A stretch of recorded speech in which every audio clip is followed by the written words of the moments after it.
नमस्कार दोस्तों, ज्योतिष का सफर में आप सभी भाई बहनों को नरेश गांधी का सादर प्रणाम। यह हमारा 378वां एपिसोड है जिसका नाम है पितृदोष और उपाय। दोस्तों, हमारे इस एपिसोड का आज का विषय है पितृदोष। यह पितृदोष क्या है? क्या पितृदोष कोई कल्पना है या कहानी है या फिर अटल सच्चाई है?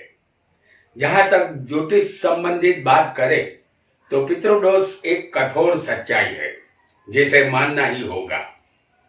कोई भी जीवात्मा जब मृत्यु लोक में आता है तो उसे शरीर धारण करना पड़ता है और नाशवंत शरीर का एक दिन नाश भी हो जाता है। आत्मा जैसे ही शरीर से निकल जाती है, शरीर को अग्नि के हवाले कर दिया जाता है। आत्मा सीधी पितृलोक में पहुंच जाती है। चंद्र को ही पितृलोक कहते हैं।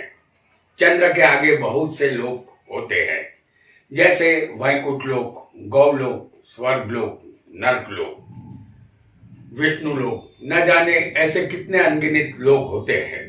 चंद्रलोक से आगे जाने की किसी भी जीवात्मा को इजाजत नहीं होती है। कहते हैं हमारे पास 3 शरीर होते हैं। पहला शरीर हमारा स्थूल शरीर होता है जो मरने के बाद अग्नि के हवाले कर दिया जाता है। दूसरा कारण शरीर होता है जो एक छोटे से बक्से नुमा होता है। इसमें तीसरा सूक्ष्म शरीर होता है। अब वातावरण के कारण यह कारण शरीर धीरे धीरे घिसने लगता है, या यूं समझिए कि कारण शरीर का भी नाश होने लगता है। तब सूक्ष्म शरीर प्रकट हो जाता है। सूक्ष्म शरीर वातावरण का सामना नहीं कर पाता, उसे तत्काल जन्म धारण करना पड़ता है और कहा जाता है कि पीढ़ियों से आत्माएं अपने ही खानदान में जन्म लेती है। हमारी अधूरी इच्छाएं और अधूरी वासनाएं हमें नया जन्म लेने के लिए मजबूर करती है। आत्मा फिर एक बार शरीर का चोला धारण करती है और उसके जीवन का सफर फिर एक बार शुरू हो जाता है। लेकिन जब तक उसने जन्म नहीं लिया होता तब तक उनकी कोई अधूरी इच्छा या कामना रह गई हो तो वह अपने कुटुंबी जनों को पितृ के रूप में परेशान करते हैं।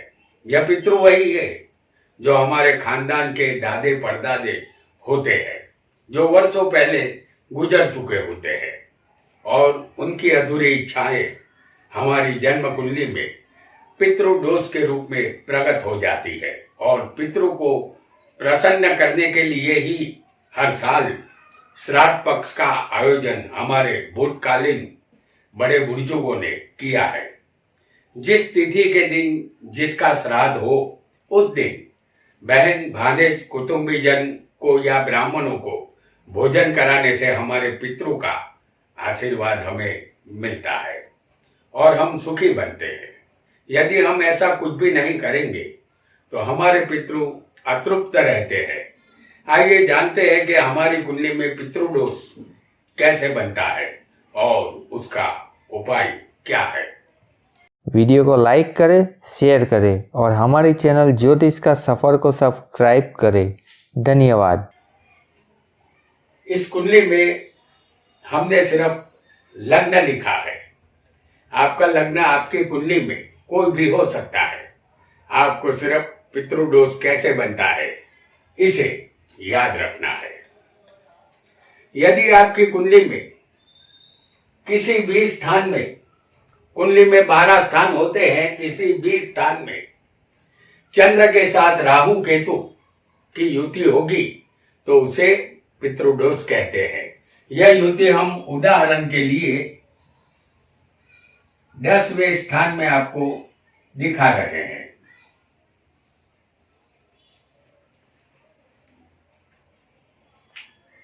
चंद्र और राहु जिसकी युति हम आपको 10वें स्थान में दिखा रहे हैं, यह युति आपकी कुंडली में किसी भी स्थान में हो सकती है और उसे पितृदोष कहते हैं। चंद्र हमारा मन है और माता भी है। चंद्र स्त्री ग्रह है। हमारा मन ही बंधन और मोक्ष का कारण है। चंद्र राहु का पितृदोष आपकी कुंडली में होना यही दर्शाता है कि कोई शरीरधारी जीवात्मा स्त्री के रूप में आपके कुटुंब परिवार में जन्मा था और उसका अनादर हुआ था। किसी वजह से उनकी इच्छा अपूर्ण रही थी, क्योंकि चंद्र के साथ राहु माया है, वह माया भी है। आपके वर्तमान जन्म में भी माता सुखी नहीं होगी। माता आर्थिक रूप से, मानसिक रूप से या शारीरिक रूप से परेशान होगी। यही पितृदोष की निशानी है। उपाय के लिए माता का रोजाना कदमों में झुककर आशीर्वाद प्राप्त करें, क्योंकि स्वर्ग माता के चरणों में ही होता है। माता के आशीर्वाद से ही पितृदोष शांत होगा। आइए एक और दोष को भी यहां हम समझ लेते हैं, जिसे पितृदोष कहते हैं। आपकी कुंडली में सूर्य के साथ यदि किसी भी स्थान में राहु होगा तो उसे पितृदोष कहते हैं। कुंडली में सूर्य के साथ राहु हो या राहु केतु हो, समझ लीजिए सूर्य के साथ राहु या केतु होना जरूरी होगा, तो वह कुंडली पितृदोष वाली बनेगी। सूर्य पिता है, आत्मा है और राजा है। यह एक पुरुष ग्रह है। भगवत गीता में कहा गया है कि आत्मा अमर है, वह कभी नहीं मरती। आत्मा बार बार शरीर धारण करती है और शरीर मरता रहता है। सूर्य के साथ राहु का जुड़ना यही दर्शाता है कि बरसों पहले आपके किसी परिवार में कुटुंबीजन जो पुरुष थे, पिता समान थे, उनके साथ दुर्व्यवहार हुआ था, उसे अपमानित किया गया था। किसी वजह से वह असंतुष्ट थे, इसलिए जन्म कुंडली में सूर्य के साथ राहु केतु दिखाई पड़ते हैं। उपाय के लिए अपने पिता के कदमों में झुककर रोजाना आशीर्वाद ले। यदि पिता न हो तो पिता समान बुजुर्गों की मदद करें और प्रतिदिन सूर्य देव को जल अर्पित करें। अलबत्त सूर्य राजा है। राजा से जब हम मिलने जाते हैं तो खाली हाथ नहीं जाते, भेंट सौगात ले जाते हैं। आप जल में एक फूल डालें या 2-4 दाने चावल के मिला दें, या वह भी ना मिले तो 2-4 बूंद गुलाब जल की मिला दे। इससे सूर्य देव प्रसन्न होंगे। धीरे धीरे पितृदोष आपका शांत होता चला जाएगा। आइए एक और पितृदोष को भी यहां कुंडली में हम समझेंगे। आपकी कुंडली में राहु केतु यदि दूसरे स्थान में हो या 8वें हो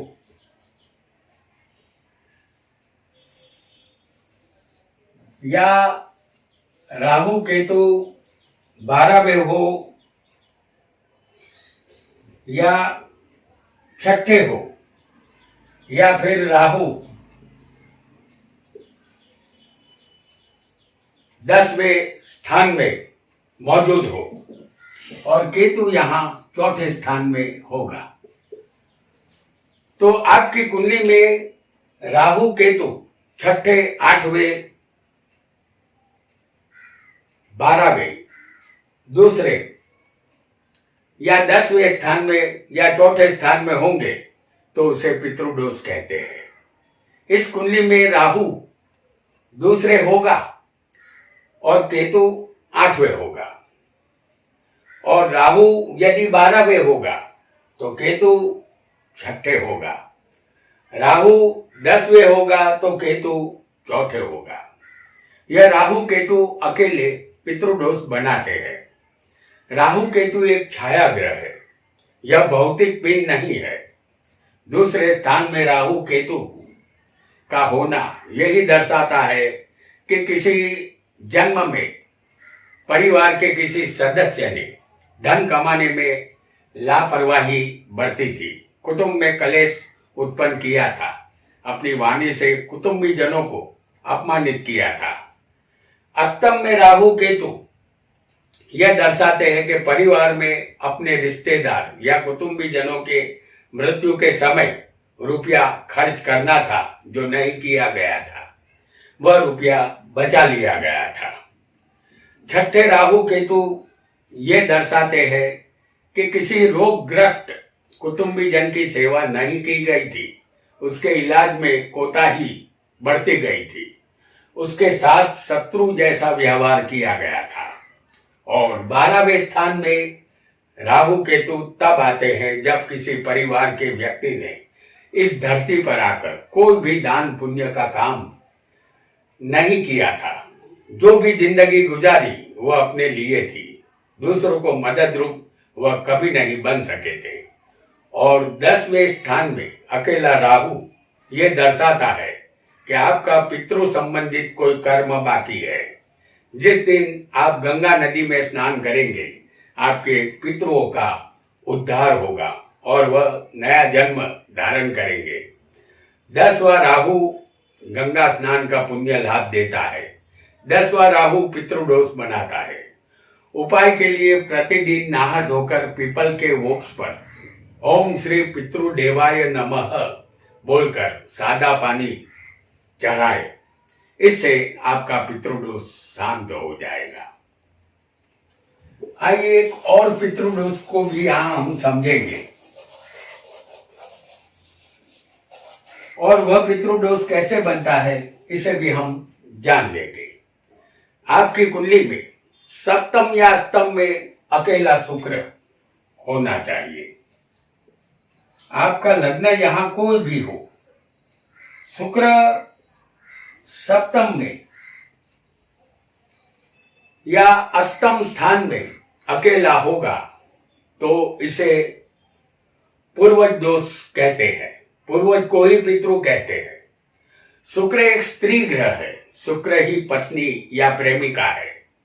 आपके परिवार में किसी सदस्य ने किसी भी जन्म में प्रेमिका से प्रेम करके धोखा दिया हो या शादी के बाद अपनी पत्नी से बेवफाई की हो या पत्नी को घर से निकाल दिया हो, और अष्टम स्थान में शुक्र होगा तो ये मृत्यु और लंबी बीमारी का स्थान है। पत्नी जब बीमार हो और उसकी सेवा न की गई हो तब कुंडली में पूर्वज दोष बनता है। आज की तारीख में भी आपकी पत्नी की तबीयत ठीक न रहती हो, ऐसा हो सकता है। इस जन्म में पत्नी को खुश रखना होगा, उसकी पसंद के अनुरूप गहने या कपड़े लेकर देने होंगे, हर चीज मुहैया करनी होगी। समय समय पर अपनी पत्नी को गिफ्ट देते रहिए, इससे आपका वैवाहिक जीवन भी सुखी रहेगा और आपका पूर्वज दोष भी यहाँ शांत होगा। आइए एक और योग को भी समझेंगे जिसे पितृदोष कहते हैं। आपकी कुंडली में गुरु अष्टम में या 12वें, जैसे हम आपको गुरु को दिखा रहे हैं अष्टम में, या गुरु होगा 12वें स्थान में। लग्न आपका कोई भी हो, आपकी कुंडली में गुरु अष्टम में या 12वें होगा तो उसे पितृदोष कहते हैं। गुरु के बिना ज्ञान नहीं मिलता, गुरु ही संतान देता है और गुरु ही धन देता है। आपके परिवार के किसी सदस्य ने पूर्व जन्म में अपने संतान की मृत्यु गर्भ में ही कर दी थी, गर्भ गिरा दिया था, संतान को इस दुनिया में आने नहीं दिया गया था। जो लोग ऐसा करते हैं उसे बहुत कड़क फल मिलता है, उसे कई जन्म तक संतान नहीं होते। या जो पति पत्नी संतान संबंधित प्लानिंग करके संतान नहीं लाते, उसे अपने कर्म का बुरा फल भुगतना पड़ता है। या पूर्व जन्म में संतान को लिखाया पढ़ाया न हो या संतान को धन रहित रखा हो, परिणाम स्वरूप आपकी कुंडली में गुरु 8वें या 12वें बैठकर पितृदोष बनाता है। उपाय के लिए आपको किसी प्रसूति अस्पताल में अपनी शक्ति के अनुसार दान करना चाहिए या बच्चों में नोटबुक, पेंसिल, कंपास बांटना चाहिए। गुरु को मिष्टान प्रिय है। बच्चों को कभी कभी चॉकलेट देने से आपका पितृदोष शांत हो जाएगा। आइए एक और पितृदोष को भी यहां हम समझेंगे। आपकी कुंडली में सूर्य चंद्र किसी भी स्थान में होंगे तो उसे पितृदोष कहते हैं। 3 ग्रह होने चाहिए। सूर्य आपकी कुंडली में, माफ कीजिएगा, आपकी कुंडली में सूर्य चंद्र किसी भी स्थान में होंगे तो उसे पितृदोष कहते हैं। सूर्य और चंद्र, इस योग को अमावस योग भी कहते हैं। आपका जन्म अमावस के निकट का है। चंद्र माता है और सूर्य पिता है। इसीलिए कहा गया है कि मातृदेवो भव और पितृदेवो भव। माता पिता हमारे प्रत्यक्ष देव है और आपका जन्म अमावस्या के दिन होना यही दर्शाता है कि किसी जन्म में आपके परिवार में माता पिता को अपमानित किया गया था। जहां उनकी सेवा करनी चाहिए वहां उनको धुतकार दिया गया था। इसी कारण आपकी कुंडली में अमावस्या का पितृदोष बना है और आपका जन्म भी अमावस्या के निकट हुआ है। उपाय के लिए आपको इस जन्म में माता पिता की सेवा करनी होगी, उनको सुखी करना होगा, उनकी सेहत के लिए दवाइयां भी लानी होगी। तब उन दोनों के आशीर्वाद से आपका पितृदोष शांत होगा। इस दुनिया में ऐसा एक भी बेटा नहीं होगा जो माता पिता को ठोकर मारकर सुखी बना हो। इसलिए माता पिता ही इस दुनिया के हमारे प्रत्यक्ष देव होते हैं। आइए एक और योग को भी यहां हम समझेंगे। आपकी कुंडली में शनि, राहु या सूर्य 8वें या 12वें होने चाहिए। जैसे हम आपको दिखा रहे हैं, सूर्य, शनि और राहु, ये 8वें होंगे या फिर 12वें होंगे। शनि, राहु और सूर्य।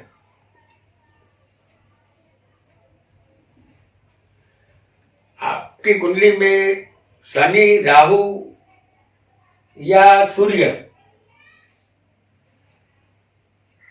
8वें या 12वें होगा तो उसे पितृदोष कहते हैं। आपकी कुंडली में 8वां या 12वां किसी भी एक स्थान में कोई एक ग्रह हो सकता है, 2 ग्रह भी हो सकते हैं और किसी की कुंडली में तीनों के तीनों ग्रह भी 8वें या 12वें हो सकते हैं। पितृदोष अवश्य बनेगा।